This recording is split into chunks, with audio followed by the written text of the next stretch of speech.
দর্শক নয়াদিগন্ত ফেসবুক লাইভে আপনাদের সকলকে স্বাগত জানাচ্ছি। আপনার সাথে যুক্ত হয়েছে মোহাম্মদ লোটাস আহমেদ। আপনাদের কিছু জানিয়ে রাখি যে মূলত 3 দফা দাবি নিয়ে জগন্নাথ বিশ্ববিদ্যালয়ের শিক্ষার্থীরা কিন্তু একটি কর্মসূচি ঘোষণা করেছিলেন এবং তারা কিন্তু ঘোষণা দিয়েছিলেন যে তারা সচিবালয় ঘেরাও করবেন। ইতিমধ্যেই কিন্তু জগন্নাথ বিশ্ববিদ্যালয়ের সামনে থেকে কিন্তু জগন্নাথ বিশ্ববিদ্যালয়ের যেসব শিক্ষার্থীরা ছিলেন তারা কিন্তু একটি মিছিল নিয়ে সচিবালয়ের সামনে প্রবেশ করছেন। আপনারা দেখতেই পাচ্ছেন যে সচিবালয়ে কিন্তু পুলিশ তাদেরকে বাধা দেওয়ার চেষ্টা করছে। তারা কিন্তু পুলিশের বাধা ভেঙে ইতিমধ্যে ভিতরে প্রবেশ করেছে। আপনারা দেখতেই পাচ্ছেন যে জগন্নাথ বিশ্ববিদ্যালয়ের সব শিক্ষার্থীরা তারা সচিবালয় ঘেরাও কর্মসূচি ঘোষণা করেছিলেন। তারা কিন্তু সচিবালয়ের সামনে ইতিমধ্যে প্রবেশ করেছেন। পুলিশ কিন্তু তাদেরকে বাধা দিয়েছিল, তবে তারা কিন্তু পুলিশের বাধা ভেঙে তারা পুলিশের ব্যারিকেড ভেঙে কিন্তু সচিবালয়ের ভিতরে প্রবেশ করেছে। ইতিমধ্যে দেখতে পাচ্ছেন যে তারা কিন্তু সচিবালয়ের ভিতরে যে মূল সড়ক পথ সেই মূল সড়ক পথ দিয়ে সচিবালয়ের ভিতর দিকে এগিয়ে যাচ্ছে। এখানে কিন্তু শত শত জগন্নাথ বিশ্ববিদ্যালয়ের শিক্ষার্থী যারা ছিলেন তারা কিন্তু মিছিল নিয়ে জগন্নাথ বিশ্ববিদ্যালয়ের সামনে থেকে সচিবালয়ের সামনে চলে এসেছেন। আপনাদের যেটা জানিয়ে রাখি যে তাদের এই সচিবালয় ঘেরাও কর্মসূচিকে ঘিরে কিন্তু পুলিশের পক্ষ থেকে ব্যাপক নিরাপত্তা ব্যবস্থা জোরদার করা হয়েছে এবং পুলিশের বিপুল সংখ্যক পুলিশ সদস্য কিন্তু এই সচিবালয়ের যে মূল ফটক অর্থাৎ ঢাকার যে শূন্য পয়েন্ট সেই শূন্য পয়েন্টের সামনে কিন্তু তারা ব্যারিকেড দিয়েছিল এবং জগন্নাথ বিশ্ববিদ্যালয়ের শিক্ষার্থীরা কিন্তু এখন থেকে কিছুক্ষণ আগেই মিছিল নিয়ে কিন্তু সচিবালয়ে প্রবেশ করে এবং সে সময় কিন্তু পুলিশ তাদেরকে বাধা দেয় এবং পুলিশের বাধা ভেঙে কিন্তু তারা ভিতরে প্রবেশ করে। আপনারা দেখতে পাচ্ছেন যে তারা কিন্তু এখন হাঁটি হাঁটি পায়ে পায়ে সচিবালয়ের ভিতরে প্রবেশ করছে এবং তাদের কিন্তু শত শত শিক্ষার্থী এসেছে এবং যারা যদি জানিয়ে রেখেছে গত রবিবার প্রথম কিন্তু 3 দফা দাবি নিয়ে জাতীয় শহীদ মিনারের সামনে কিন্তু জগন্নাথ বিশ্ববিদ্যালয়ের 3 জন শিক্ষার্থী অনশন কর্মসূচিতে বসে এবং এরপরে কিন্তু তাদের সাথে আরো 9 জন শিক্ষার্থী যোগ হয় এবং আপনি দেখতে পাচ্ছেন যে যারা আমরণ অনশন কর্মসূচিতে বসেছিলেন তাদের অনেকে কিন্তু অসুস্থ। তারা কিন্তু স্যালাইন হাতে লাগিয়ে সচিবালয়ের ভিতরে এসেছে। আপনারা দেখতে পাচ্ছেন যারা জগন্নাথ বিশ্ববিদ্যালয়ের যেসব শিক্ষার্থীরা আমরণ অনশন কর্মসূচিতে বসেছিলেন তারা কিন্তু অসুস্থ। তারা হাতে স্যালাইন নিয়ে রিকশায় চড়েই কিন্তু সচিবালয়ের ভিতরে তাদের এই 3 দফা দাবি আদায়ের লক্ষ্যে আন্দোলন নিয়ে বসেছে। আপনারা দেখতে পাচ্ছেন যারা আন্দোলন করছিলেন তাদের ভিতরে যারা আমরণ অনশনে ছিলেন তারা কিন্তু কিছুটা অসুস্থ এবং তারা কিন্তু হাতে স্যালাইন লাগিয়েই সচিবালয়ের ভিতরে প্রবেশ করেছেন। এখন কিন্তু এই জগন্নাথ বিশ্ববিদ্যালয়ের যেই শিক্ষার্থীদের যে মিছিল সেই মিছিল কিন্তু বাংলাদেশ সচিবালয়ের সামনের মূল ফটক অর্থাৎ স্বরাষ্ট্র মন্ত্রণালয়ের সামনের যে ফটক সেখানে এসেছে এবং তারা কিন্তু তাদের দাবি আদায়ের পক্ষে বিভিন্ন স্লোগান দিচ্ছে। আপনারা দেখতে পাচ্ছেন যে তারা কিন্তু সচিবালয়ের সামনে রাস্তার উপরে বসে পড়ছে।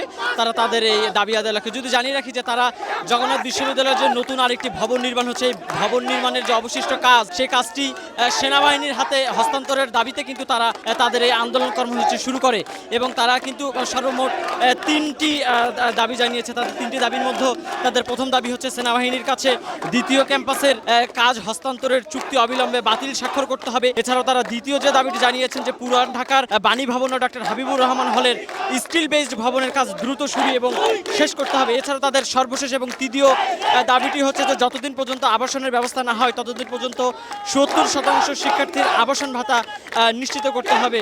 আপনি দেখতে পাচ্ছেন যে ক্যাম্পাসের দাবিতে জগন্নাথ বিশ্ববিদ্যালয়ের যে শিক্ষার্থীরা তারা কিন্তু সচিবালয়ের সামনে সড়কের উপরে বসে পড়েছে এবং তারা কিন্তু তাদের দাবি আদায়ের পক্ষে বিভিন্ন স্লোগান দিচ্ছে।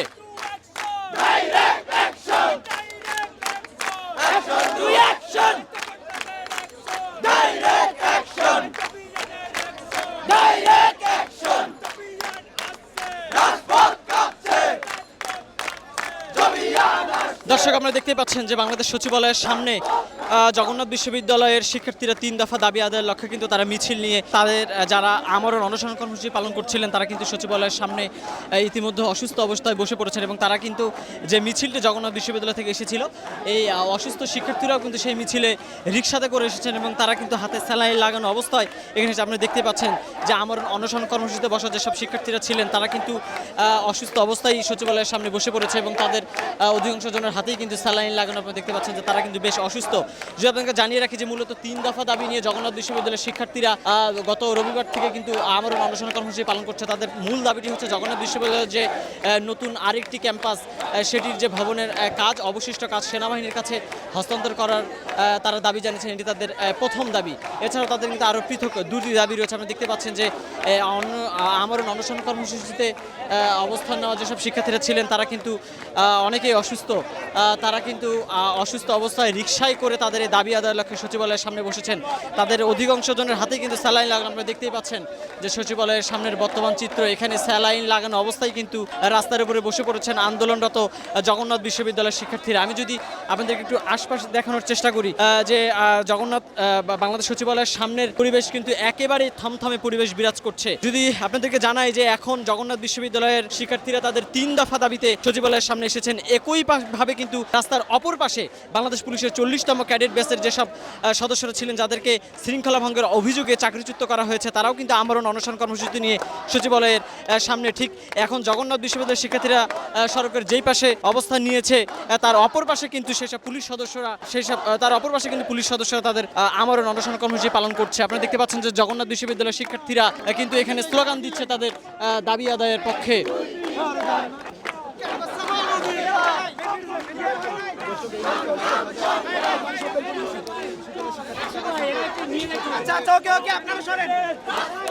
দর্শক দেখতে পাচ্ছেন যে জগন্নাথ বিশ্ববিদ্যালয়ের নারী শিক্ষার্থী যারা ছিলেন সেই নারী শিক্ষার্থীরা কিন্তু এখন মিছিল নিয়ে সচিবালয়ের সামনে এসেছে। আপনি দেখতে পাচ্ছেন যে জগন্নাথ বিশ্ববিদ্যালয়ের যেসব নারী শিক্ষার্থীরা ছিল, তারাও কিন্তু এই মুহূর্তে মিছিল নিয়ে এসে সচিবালয়ের সামনে সমবেত হচ্ছেন। তাদের সকলের হাতে কিন্তু প্লে কার্ড, ব্যানার এবং ফেস্টুন রয়েছে এবং এইসব নারী শিক্ষার্থীদেরকে কিন্তু পিছনে আবার নিরাপত্তা দিচ্ছে জগন্নাথ বিশ্ববিদ্যালয়ের পুরুষ শিক্ষার্থীরা। এছাড়া আপনাদেরকে যদি জানিয়ে রাখি যে এই জগন্নাথ বিশ্ববিদ্যালয়ের শিক্ষার্থীদের যে 3 দফা দাবি, এই দাবির সাথে কিন্তু একাত্মতা প্রকাশ করেছে জগন্নাথ বিশ্ববিদ্যালয়ের শিক্ষক সমিতি। তারাও কিন্তু সংহতি জানিয়েছে শিক্ষার্থীদের এই দাবির সাথে।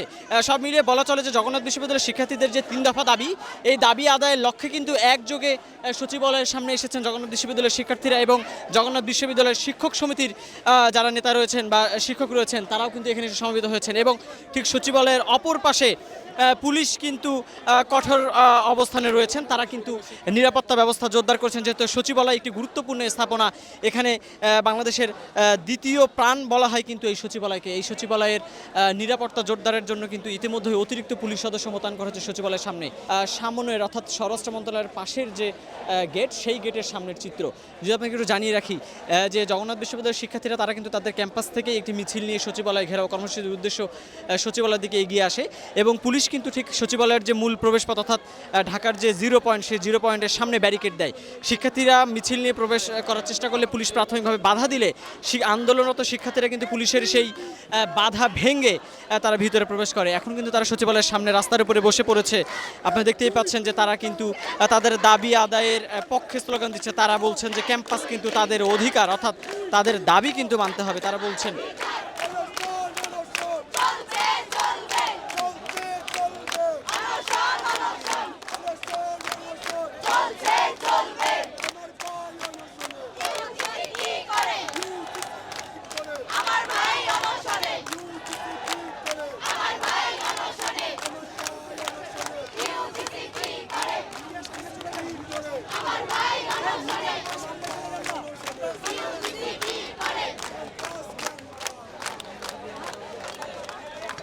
দর্শক, আপনারা দেখছিলেন যে জগন্নাথ বিশ্ববিদ্যালয়ের শিক্ষার্থীদের যে 3 দফা দাবিতে সচিবালয় ঘেরাও কর্মসূচি, সেখানকার বর্তমান পরিস্থিতি।